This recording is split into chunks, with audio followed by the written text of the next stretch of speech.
here in what is the house of the future. Now, we've covered a lot on the channel before smart homes, but this is a smart energy home. It is packed full of low carbon technologies, and we've been lucky to be on site here with Kieron Lloyd from the Sero Group, who has brought this project together. Now, when we first came here, we had our concerns because we've seen low carbon technology before. We've seen solar panels, we've seen heat pumps, we've seen EV chargers, and they all come with an app. And those apps don't necessarily talk to each other. And what we do know about when it comes to smart energy, those systems have to perform really well. Otherwise, you end up giving energy away for free and buying in expensive energy. So I guess, Kieron, the first thing probably for people is your role is probably, should we say, systems integrator. Yeah, so Sero sit at the intersection between that energy market and the construction industry. And the idea of Sero is to bring low carbon technologies into conventional building methods of construction and guide that towards a net zero carbon future.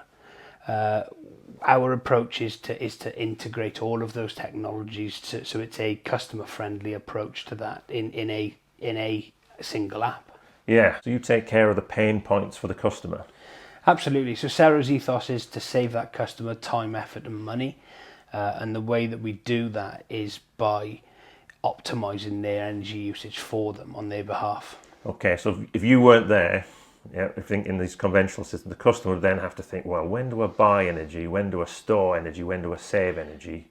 You're making that decision for them. Yeah, so there's an algorithm that runs as part of their Sero subscription that will tell that house on an individual basis based on customer trend and customer behaviours as to when is the right time to be using energy, when's the right time to be storing energy, or when's the right time to be harvesting energy for a later point in time. And that is done for that customer on a cost versus carbon basis. Yeah, okay, so I've moved into this house. I don't actually have an energy contract with a traditional electricity supply. There is no gas or anything else in this house. That's passed to you. Yep. And you will supply my energy in the most optimum way to suit me. Absolutely. So you would be onboarded as a Sero Life customer. You would have a Sero Life energy bill every month. And as part of that billing process, as part of that subscription to the Sero Life system, the optimization package is included. Okay, and that's a big move for the traditional energy market. I think it's a big step forward and something that's been missing in this market, because without that, and as I'm an EV driver myself, I've got this smart tariff here, there's all these smart appliances coming to the market. Through your app, you pull all that information in to deliver the solution. Definitely, and what's important here is energy. Sero is an energy service provider. We're not an energy supplier, and the crucial part of that is because we're an energy service provider, we don't actually make any profit on the energy that we sell.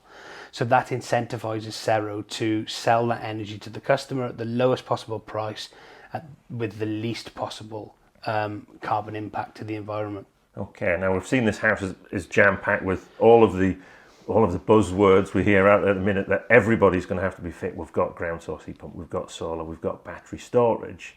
But there's a really clever thing that actually all of the houses on this development are actually all linked together and are all on that Sero platform.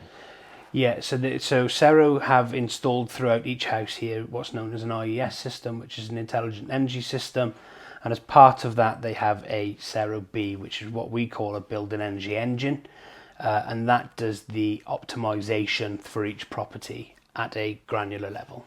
So normally when we look at a house and it just has an electricity supply, there may be a smart meter in there and that in-home display that tells you how much you've costs you to boil the kettle. What we've realised as we've gone around this development is there's an extraordinary amount of metering that's gone in. You're measuring almost everything.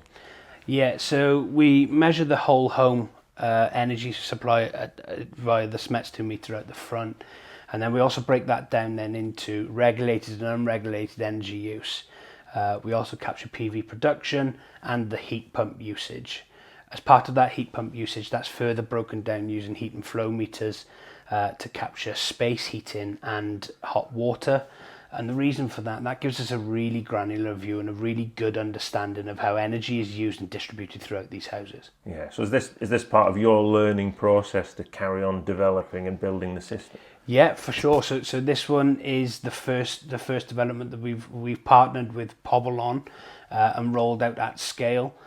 We have a number of other developments that we're working on at the moment, but this is the first one. This was the flagship one.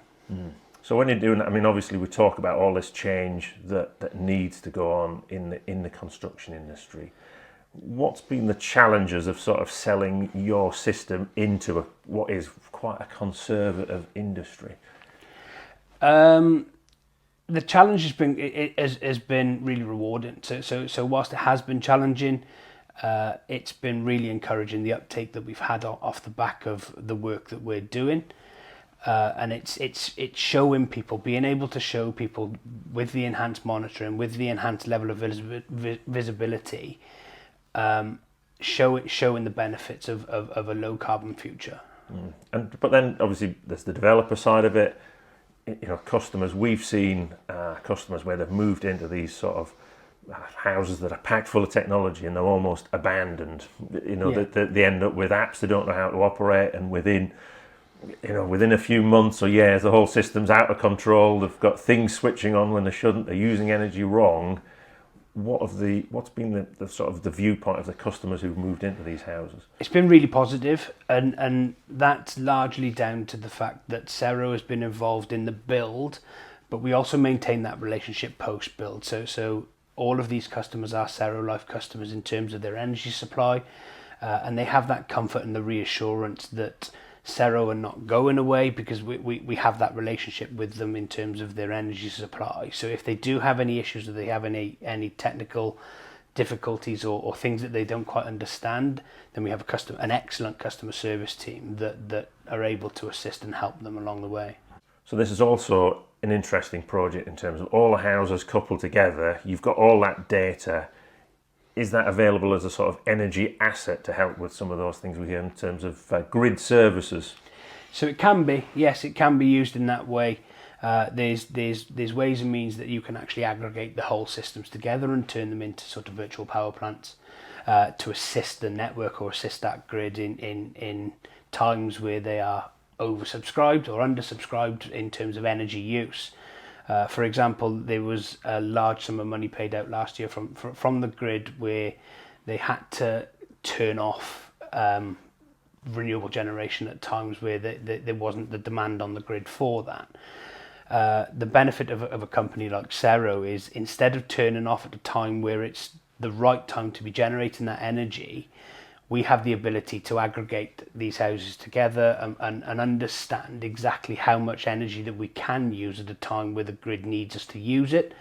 And we'll be able to go back to the grid and say, we can take X amount of power from you at this point.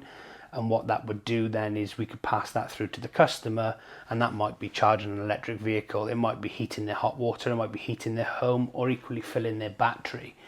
But the benefit to that is it's green, it's very carbon friendly, and most importantly, it's cheaper for the customer. Okay, so just unpack that a little bit. So it's a windy night. Yep. It's there's tons of renewables in the market, and there's only going to be more as we move forward because we're building even more. But you can say to the grid operator, we've got 200 plus homes here waiting. We can put some of that capacity in a battery. Yep.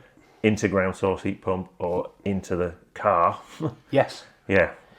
And that is really the future we're talking about, isn't it, for solving a lot of these energy problems? We think so, and it's because it's green energy. It's energy that we should be prioritising over burning fuel to generate energy.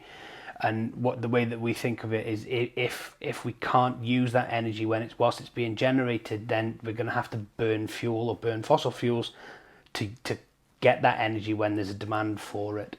So if we can access that energy whilst it's being generated and store it for use at a later date, then that's only a positive. Yeah, and that's one of the reasons you said you've put this 21 kilowatt 3-phase EV chargers across this whole site. Absolutely. And a lot of people say, yeah, you can have an off-peak tariff for EVs. You can take a 5 pence a kilowatt hour, but you can only get 7 kilowatts. that doesn't really do a lot of charging for someone who does high mileage. No, exactly that. So the reason that we've gone down the three-phase route here is for exactly that, in terms of demand side response events, that we're able to harvest a lot of energy very quickly. That's good. And then the other bugbear people have with sort of these low carbon technologies, there's no fire in here, is it? No, there's no, you can't put the logs on there, you can't get that cosy glow. Is there a mindset change needed from the customer about how they think about energy and how they heat the home? There has been, absolutely. It's definitely a step change, but one that we're viewing as a very positive step change. And what we're doing as a company, Sero have a very good customer service team who are working very closely with these customers when they move in, and supporting that transition from traditional heating to a modern method of heating your home. Yeah, and it's that thought, isn't it? I need my home warm at night. Yes. So it's the case of, because we've got underfloor heating here, we've got radiators upstairs, you have to get used to thinking a little bit ahead of, you can't come in with a house cold and expect it to heat up instantaneously. Absolutely not. So one of the things that we do early on with those customers is to get them to really think about their schedule, get them to really think about how they want their house to perform and at what temperatures they want that to do. And then what we can do is start planning their schedules with them and working really closely with them to make that as easy as possible. Yeah, so I mean, we've been absolutely fascinated as we've gone around it, and this house as well can operate essentially off-grid for a lot of the time, really, isn't it? Yes and no. So what we can do is we're always grid connected, but we have the ability to store a lot of energy within the home, which means that at peak times where energy costs are traditionally high, they're particularly carbon intensive, we have the ability to limit access to that grid because we already have the energy stored within the home. Okay, so if someone's wanting to use the washing machine at the wrong time, you're going to take some of that energy out of the battery that we saw installed in the property. Absolutely, yes. So you're not buying at that, we've heard rumours of 45 pence a kilowatt hour. Yeah. And that's only going to get worse, isn't it? It's only going to get worse, we think. Absolutely, it's only going to get worse. And typically at high demand, high peak times, when that energy is very expensive, it's also very carbon intensive. Yeah, and that's why people are paying a premium for that. You're going to be penalised, it's going to be priced off the grid. Yes. Yeah. Fascinating. I mean, there's a few things we've learned as we've gone around this property. The first one is, obviously, you think fabric first, don't you, in terms of energy? Absolutely. So it's always going to be a fabric first approach. Getting this house as tight as possible for it to hold as much energy as we need it to is key. Yeah, and then as a result, because the fabric is efficient, the actual low carbon technologies, I was expecting when people say heat pumps and massive cylinders, actually the heat pump's literally called a shoebox. It is, yeah, absolutely. And it's this property here is a 3 kilowatt, around a 3 kilowatt heat pump. Yeah. And it fits under that cupboard under the stairs. So it fits in this cupboard here, yes, exactly that. So they're a 3 kilowatt heat pump with what's known as a seasonal coefficient of performance, which we're getting on average about 3.6 out of, which means that for every kilowatt we're putting into that unit, we're getting 3.6 kilowatts of energy back out. Okay, so in reality that is replacing what would be a 10 kilowatt gas boiler. That's exactly it. So that 3 kilowatt unit there does the heating and the hot water for this home. Yeah, and that's coupled with the smart heating we saw upstairs with the water tank again, where you can use the heat pump or the excess solar. Absolutely. Yeah, I mean, we have learned so much on our time on these. We've made 2 other videos, so one where we step you through each of the low carbon elements that's in this house, and then a second video where we peel away the fabric to just have a look at what's behind that first fix installation. But Kieron, thank you very much for giving us access to this site. We've had a fantastic time and we look forward to seeing how this story develops. Thank you very much.